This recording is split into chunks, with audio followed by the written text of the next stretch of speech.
अध्याय 9 श्लोक 6 बघतोय.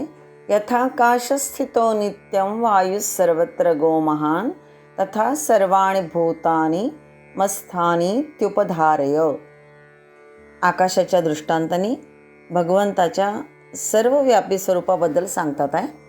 यथा जे ज्याप्रमाणे आकाशातून उत्पन्न झालेला, सर्वत्र गो महान वायु नित्यम आकाशस्थितः, म्हणजे सर्वत्र संचार करणारा महान वायू हा नेहमी, नित्यम म्हटलं नेहमी, सदा आकाशस्थितः म्हणजे आकाशामध्ये स्थित असतो.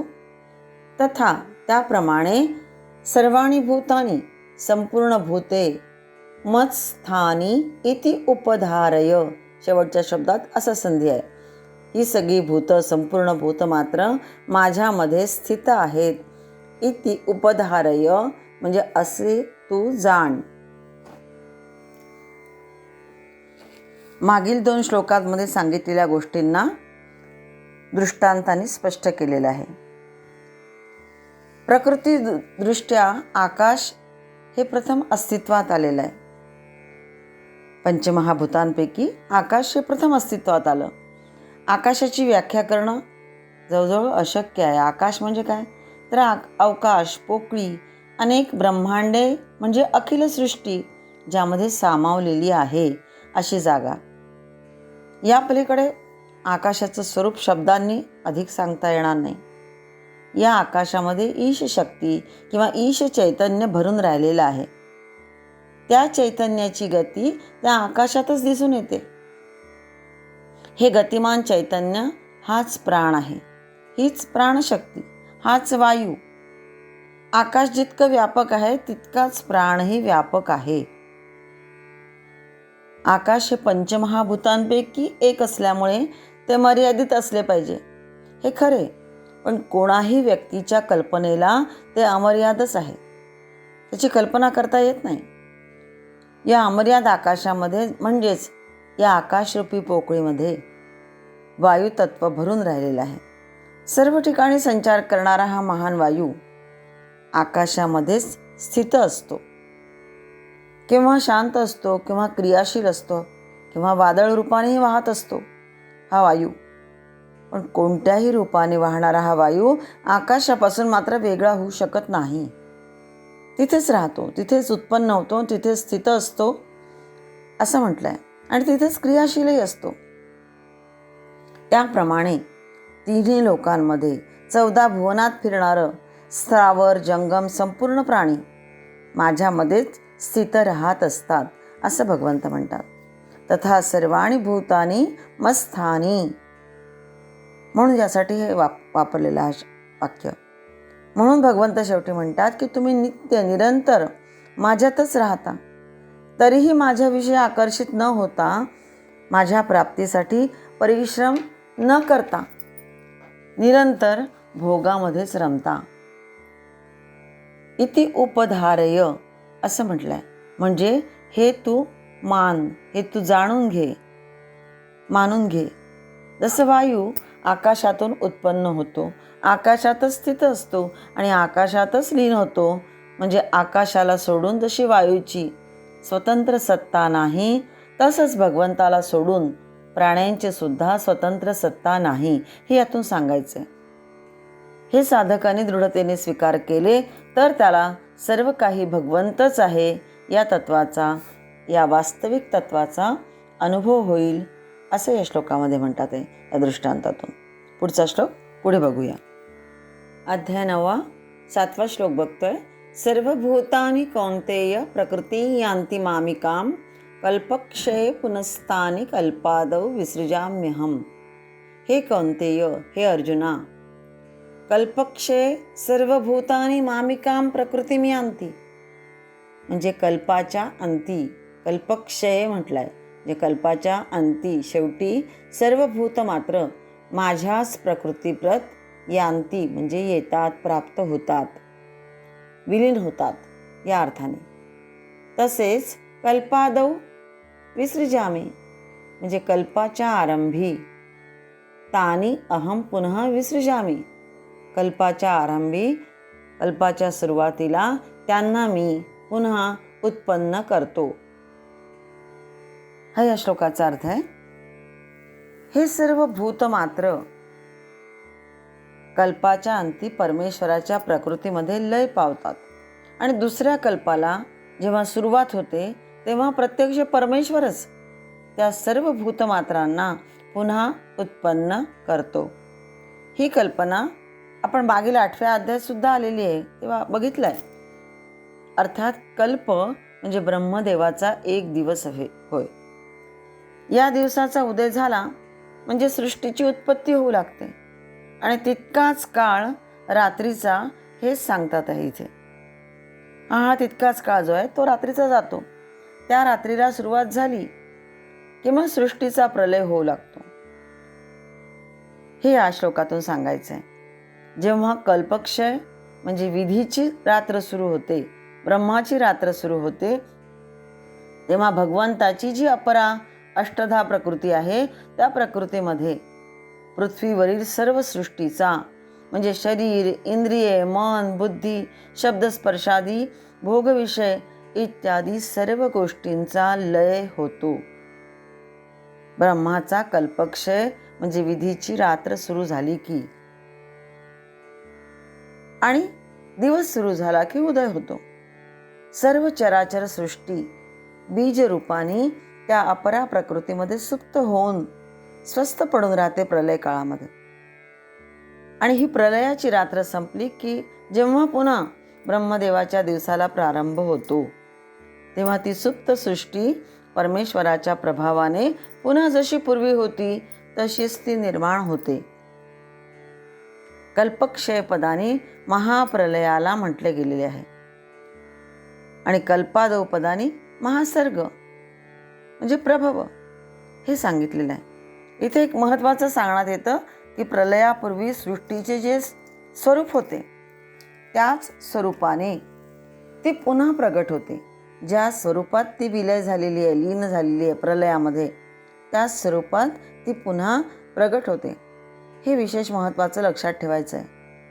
उत्क्रांतीच्या मार्गामध्ये जीव जाताना पूर्वकल्पांत जी किंवा जितकी काही प्रगती केलेली असेल जीवानी, जीवजातांनी किंवा भूतमात्रांनी आधीच्या कल्पांतामध्ये जी आणि जितकी काही प्रगती केलेली असेल तेवढ्याच प्रगतीने ते सर्व जीवजात कल्पक्षयाच्या वेळी असलेली स्वरूपे घेऊन पुन्हा दृश्य होतात. म्हणून पूर्वीप्रमाणेच ती विविध प्रकारची सृष्टी म्हणजेच खनिजापासून मानवापर्यंतची अखिल सेंद्रिय, निरिंद्रिय, दृश्य, अदृश्य अशी ही सृष्टी पूर्वी कल्पांतासमयी जशी होती, ज्या स्थितीत होती तशा स्थितीत ती नंतर पुन्हा प्रगट होते. म्हणजेच पूर्वीच्या उन्नत अशा मानवी जीवात्म्यांना पुन्हा पहिल्यापासून वन्य दशेतून जावे लागत नाही. हे महत्त्वाचं लक्षात ठेवायचं आहे. जी प्रगती झालेली आहे त्यानंतरच ती धरून पुढच्या जन्माच्या वेळेस ती प्रगतीच पुढे त्याच्याबरोबर येते. ते जीवात्मे आपल्या पूर्वसंस्कार घेऊन पुन्हा पुढील प्रगतीला सुरुवात करतात आणि हे सर्व परमेश्वराच्या शक्ती प्रभावानेच घडते. परमेश्वर प्रभावाने सर्व काही म्हणजे काय ते आता सगळं पुढील श्लोकामध्ये अधिक स्पष्ट केलं आहे. ते पुढील श्लोकामध्ये आपण बघूया. हे थोडक्यामध्ये या काही श्लोकांचं विवरण आपण बघतोय. अध्याय 9 श्लोक 8 बघतोय. प्रकृतीं स्वामवष्टभ्य विसृजामि पुनः पुनः भूतग्राममिमं कृत्स्नमवशं प्रकृतेर्वशात. पहिल्या ओळीतला दुसरा शब्द आहे स्वाम अवष्टभ्य आणि खालच्या ओळीत भूतग्रामम अधिक इमम कृत्स्नम अधिक अवशम, म अर्धा होऊन जाईल आणि अवशम होईल आणि प्रकृते हे रफाराचा विसर्ग होईल, प्रकृते हे वशात. प्रकृतीम स्वाम म्हणजे स्वाम प्रकृतीम अवष्टभ्य म्हणजे स्वतःच्या प्रकृतीचा अंगीकार करून, प्रकृते हे वशात म्हणजे आपापल्या स्वभावाने, अवशम म्हणजे परतंत्र झालेल्या, इमम कृत्स्नम ह्या संपूर्ण भूतग्रामम या संपूर्ण भूत समुदायाला पुन्हा पुन्हा विसृजामी, पुन्हा पुन्हा त्यांच्या कर्मानुसार मी उत्पन्न करतो, असं भगवंत म्हणतात. वरील श्लोकामध्ये म्हटलंय, ईश्वर ही भूतसृष्टी पुन्हा पुन्हा उत्पन्न करतो. खरं पाहिलं तर परमेश्वर अकर्ताच असतो आणि म्हणूनच तो सृष्टीपासून अलिप्त आहे. पण तरीही इथे म्हटलंय की प्रकृतीला वश झाल्यामुळे परतंत्र झालेल्या ह्या प्राणी समुदायाची मी प्रकृतीला वश करून वारंवार सृष्टी रचना करतो. मग ईश्वराला अकर्ता कसं मानायचं? उत्तर असं दिलं जातं की ईश्वराच्या आज्ञेनुसार चालणारी त्याचीच प्रकृती हे सर्व विश्व निर्माण करते. ईश्वर फक्त त्या आपल्या प्रकृतीला प्रेरणा देतो. ईश्वर स्वतः काहीच करीत नाही. ज्ञानेश्वर महाराज म्हणतात की राजा फक्त आपल्या अस्तित्वाने, आज्ञेने जसे सर्व राज्य चालवतो, किंवा चंद्रोदय होताच जशी सागराला आपोआपच भरती येऊ लागते, तसेच ईश्वराच्या केवळ साक्षीने, प्रभावाने त्याची ही योग मायारूपी शक्ती योग्य काळी या सृष्टीचा सर्ग आणि लय पुन्हा पुन्हा घडवून आणत असते. सर्ग आणि लय म्हणजे उत्पन्न आणि प्रलय, प्रभव आणि प्रलय, हे पुन्हा पुन्हा ही सृष्टीचा योग मायारूपी शक्ती घडवून आणते. हे सगळं खालच्या ओळीत म्हटलंय, इमं भूतग्रामम, म्हणजे अखिल प्रकारची सृष्टी ही प्रकृतीवश असल्याने म्हणजे परतंत्र आहे ही सृष्टी प्रकृतीला. म्हणजेच काय की सर्व प्राणी मात्र, अखिल जीवजात हे प्रकृतीच्या अधीन असतात. त्रिगुणांच्या अभिभावामुळे, संघर्षामुळे जगामध्ये विविध नामरूपांनी भिन्न भिन्न प्रकृती उत्पन्न होतात. हे बघितलं मागेच आपण 7व्या अध्यायात. आणि त्यामुळेच मग बरे वाईट कर्म त्यांच्याकडून घडत जाते. स्वतःच्याच कर्माने बद्ध झाल्याने हे सगळे जीव मग सुख आणि दुःख भोगीत असतात. मग आपापल्या पूर्वसंस्कारानुसार जखडलेले असल्यामुळे जो काही त्यांचा स्वभाव असतो, तो स्वभाव म्हणजे तीच पूर्व प्रकृती घेऊन पुढील जन्माला त्यांना यावे लागते प्रभावाच्या वेळी. कारण प्रलय होताना जो स्वभाव, जी त्यांची प्रकृती असेल जीवजातची, ती तशीच असते. उत्पन्न होताना त्या पूर्वसंस्काराला घेऊन पुन्हा प्रभव होतो, पुन्हा उत्पन्न होतात. ज्ञानेश्वर माऊली म्हणतात की जसे सज्जन आणि दुर्जन दोघेही झोपल्यावर कसे असतात, निरुपद्रवी असतात, पण जेव्हा ते पुन्हा जागे होतात तेव्हा मात्र ते आपला पूर्वीचा सज्जनपणा किंवा दुर्जनपणा घेऊनच जागे होतात. त्याचप्रमाणे प्रलयाच्या वेळी लय पावलेले अखिल भूत मात्र कल्पादौ म्हणजेच प्रभवाच्या वेळी आपले प्रकृती धर्म घेऊनच जन्माला येत असतात. त्यांच्या या कर्माला व जन्माला परमेश्वर मुळीच कारणीभूत नसतो. सर्व काही प्रकृतीचा आणि कर्माने उत्पन्न झालेल्या संस्काराचा हा खेळ असतो, असं इथं म्हटलंय. अवशम प्रकृतेर्वशात हा जो शेवटचा शब्द आहे, म्हणजे प्रकृतीला वश असणे आणि अवश असणे. जे वश होणे आणि अवश होणे म्हणजे काय, तर पराप्रकृती अर्थातच स्व सर्वथा स्वतंत्र आहे. पराप्रकृती म्हणजे चैतन्य. हे स्व जे आहे हे नेहमी स्वतंत्र आहे, म्हणजे अवश आहे प्रकृतीला.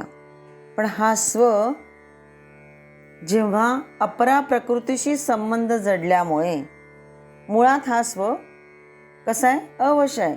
पण जेव्हा अपरा प्रकृतीशी संबंध जोडल्याने तो कसा होतो, परतंत्र झालेला आहे. परतंत्र वश होऊ शकत नाही. परतंत्र जो हा असतो हा कधीच वश होऊ शकत नाही. त्रिगुणांमध्ये फसणे म्हणजे परतंत्रता. कारण गुणसंगोस्य सदसद्योनी जन्मसु, गुणांचा संग हाच त्याला उच्च नीच अशा योनीमध्ये जन्म घेण्याला कारण म्हणतो. असं 14व्या अध्यायात आपण बघणार आहे, नाही 13व्या अध्यायात आपण बघणार आहे आता. पण जे प्रकृतीला वश होत नाहीत त्यांचा जन्म होत नाही. जे वश होतात त्यांचा जन्म होतो. त्यांच्या त्रिगुणांच्या ह्याच्यामुळे ते फसतात आणि मग त्यांना परतंत्रता येत राहते आणि मग त्याप्रमाणे त्यांना जन्म होतो. पण जे वश होत नाहीत प्रकृतीला त्यांचा जन्म होत नाही.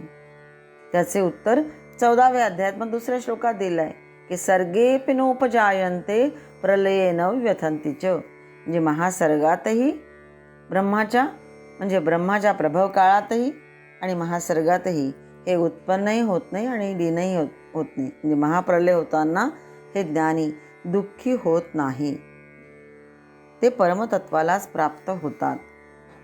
पुढच्या श्लोकामध्ये आसक्ती आणि कर्तृत्वाभिमानपूर्वक कर्माने मनुष्य बांधला जातो, पण भगवंत वारंवार या सृष्टीरचनारूपी कर्म करूनही का बांधले जात नाही याचं उत्तर पुढील श्लोकामध्ये दिलेलं आहे.